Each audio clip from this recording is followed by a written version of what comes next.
All right, so today we're going deep on B-movie. And I can already sense the skepticism out there. I mean, we've all seen the memes, right? The out-of-context clips, the just the sheer weirdness of it all. Yeah. But hey, you guys sent us the script, so clearly there's some of you out there who are at least a little curious to see if maybe there's more to this B story than meets the eye, right? Yeah, what I think is really fascinating about this one is this wasn't just another project for Seinfeld, you know? He really poured years of his life into this thing, meticulously crafting every little detail, Wow. absolutely determined to make this like his magnum opus, his grand statement to the world. Wait, hold on. Magnum opus. Yeah. You're saying he saw this kid's movie about a bee who talks to a human as his masterpiece. Exactly. And I know that sounds kind of crazy at first glance, right? Yeah. But when you actually dig into the script, you start to see a depth and ambition that goes way beyond just those surface level jerks, you know? It's almost like he was trying to sneak in some really big ideas under the guise of this family-friendly comedy. All right, you've got me intrigued. So remind us the script centers on Barry B. Benson, who's not exactly buzzing with excitement about his predetermined life in the hive, right? Yeah. Yeah, from the opening scene, you can just feel Barry's restlessness. Like, he's struggling to choose between these identical outfits, you know? Questioning why bees have to wear yellow and black every single day. He even gets in trouble for, like, flying down the stairs. It's like Seinfeld is subtly hinting at Barry's yearning for something more, you know? Like a rebellion against the rigid structure of bee society. And that yearning leads him to break one of the most fundamental bee laws, right? Yeah. Talking to humans. Oh, yeah, big time. He meets Vanessa the florist and just blurts out, "Yeah, like Jet." Oh, it's such a classic line. Just so awkward and hilarious, you know? Perfectly captures Barry's naivete and that desperate attempt to connect with this world outside of his own. Yeah, it's that classic Seinfeld humor. Yeah. But it's interesting how this seemingly random encounter sets off this whole chain of events that ends up challenging the entire foundation of bee society. For sure. And it's not just about breaking the rules to be rebellious. Mm-hmm. Throughout the script, Barry is really wrestling with this fundamental conflict, the expectations of the hive versus his own individual desires. You know, he even questions why bees can't have a day off after 27 million years of working. Wow. He's like the poster child for existential bee angst. And this is where I think you really start to see Seinfeld's like magnum opus ambition shining through, you know? Okay. He doesn't just treat Barry's struggle as this simple teen rebellion thing. Right. He uses this whole bee world as a metaphor for human society, like Yeah. with all its intricate rules and hierarchies and, you know, the potential for both like harmony and exploitation. So you're saying he's using bees to comment on human nature. That's pretty build for a family film. Yeah, it is. And he does it with this incredible wit and precision. Mm-hmm. Take the Krellman machine, for example. What? The Krellman, it's this device designed to catch that single strand of honey that like drips after you pour it. Oh, yeah. It's hilarious, but it's also oddly believable. Yeah. You know what I mean? And it showcases Seinfeld's like meticulous attention to detail. Right. He's created this whole world that's fantastical, but it's also grounded in reality in this really cool way. Okay. I see what you mean about the world building. Yeah.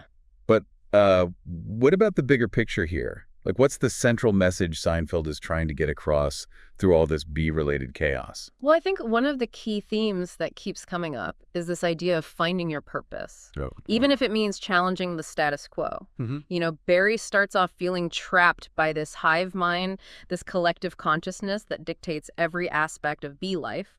But through his interactions with humans, he starts to question his place in the world Right. and realize that maybe there's more to life than just making honey.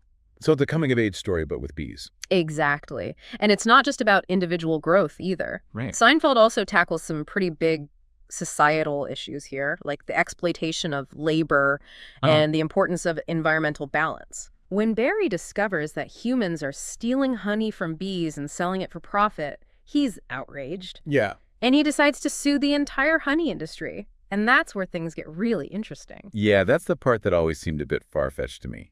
A bee suing humans. Come on. I know it sounds absurd, but if you think about it as a metaphor, it starts to make more sense. Okay. Like Barry represents the marginalized, you know, the voiceless, those who are being taken advantage of by this powerful system.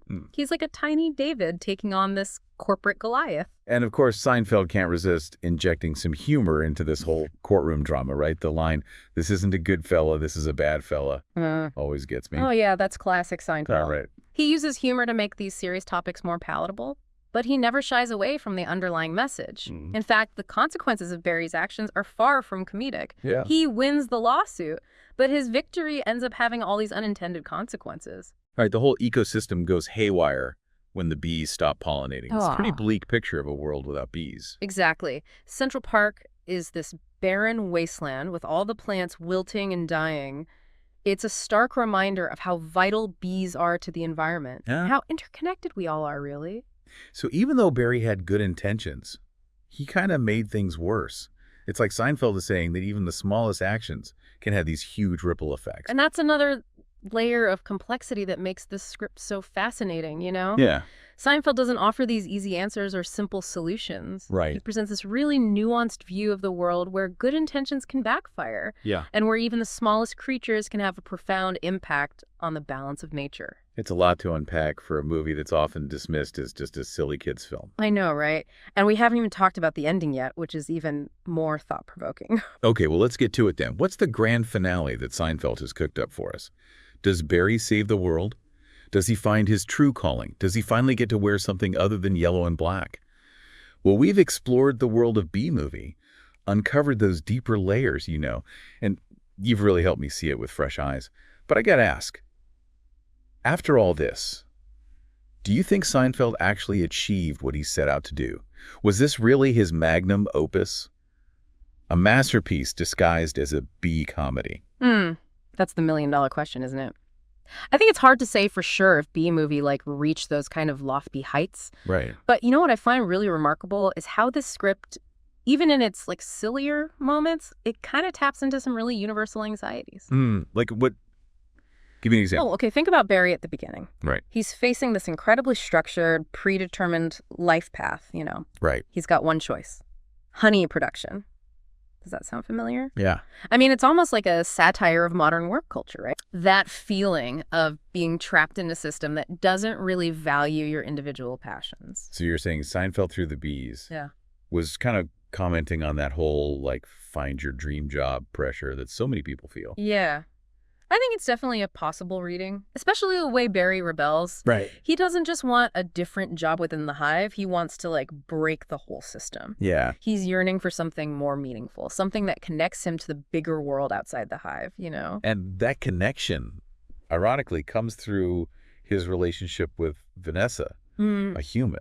It's Yeah. like Seinfeld is saying that sometimes to find yourself, you got to look beyond your own little predefined world. Exactly. And it's not just about individual fulfillment either. Right. Remember how Barry's actions, even though they're well-intentioned, end up disrupting the balance of nature? Yeah. I mean, that's a pretty powerful message about the interconnectedness of all things Yeah. and the potential consequences of even our best efforts to change the world. It's almost like a cautionary tale. Yeah. About the unintended consequences of progress, especially when it's driven by individual ambition rather than a holistic understanding of the whole system. I think that's a really insightful observation. Hmm. It makes me wonder if B-Movie, despite its comedic surface, might actually be a more prescient commentary on our times than we initially thought. So to kind of wrap all this up, for those of you listening out there, what should we take away from all this? Is B-Movie just a fun, wacky film, or is there a deeper message here that's worth pondering? Well, I think it's both, and that's what makes it so brilliant. It's a film that can be enjoyed on multiple levels, right? Right. From the slapstick humor to the thought-provoking themes.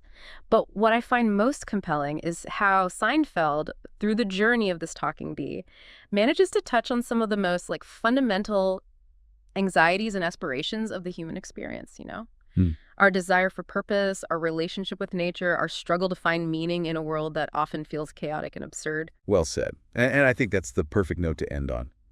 Whether you love it or hate it, B-Movie is a film that stays with you.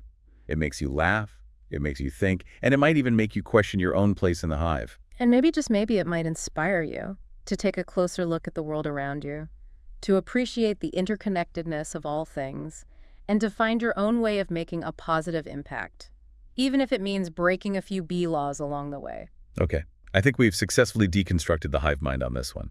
Thanks for joining us on this deep dive into the surprisingly complex world of B-Movie. We'll see you next time for another fascinating exploration of the ideas that shape our world.